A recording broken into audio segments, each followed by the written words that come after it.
थाना लारी अड्डा पुलिस की जानिब से 2 पुलिस एहलकारों और एक औरत को गिरफ्तार किया गया है। इस समय दावा ये किया जा रहा है कि 2 पुलिस एहलकार जो हैं ये 2 खवातीन के साथ मिलकर हनी ट्रैप के वाकयात करते थे। लोगों को फंसाकर औरतों के जरिए उनको लूट लिया जाता था। इस समय थाना लारी अड्डा पुलिस ने एक FIR भी दर्ज की है। नवीद अहमद नामी जो शख्स है उसकी मदयत में FIR दर्ज की गई है, जिसका कहना है कि वो मेहनत मजदूरी करता है। वो पैसे बचवाने के लिए इजी शॉप लारी अड्डा की तरफ जा रहा था कि जो ही लारी अड्डा गुजरात नजद मॉडल बाजार पहुंचा तो मोटरसाइकिल सवार 2 नामालूम अफराद जो थे और 2 नामालूम औरतें मेरे पास आकर रुके और दोनों नामालूम लड़कों ने अपनी अपनी जेब से पिस्टल निकाल लिए, मुझ पर अपने पिस्टल तान लिए और उनमें से एक ने असला के जोर पर मेरी जेब से 10,000 रुपए छीन और मेरा कौमी शनाख्ती कार्ड भी निकाल लिया। तगीन नताइज की धमकियां देते हुए वहां मोटरसाइकिल पर बैठकर चले गए। नामालूम मुल्जमान को उसका कहने का अपने तौर पर मैं तलाश करता रहा और इसके बाद अब्दुल शकूर और अब्दुल लतीफ जो है जिला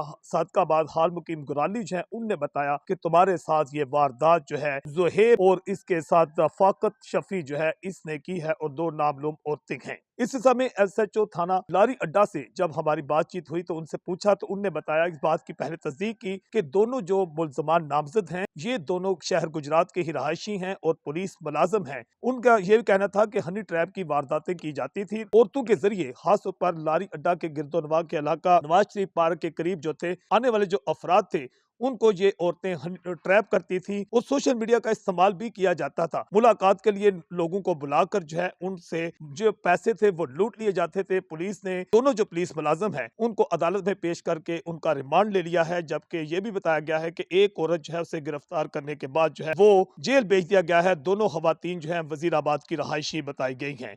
जज्बा न्यूज से मैं हूँ आकाश नियाज़।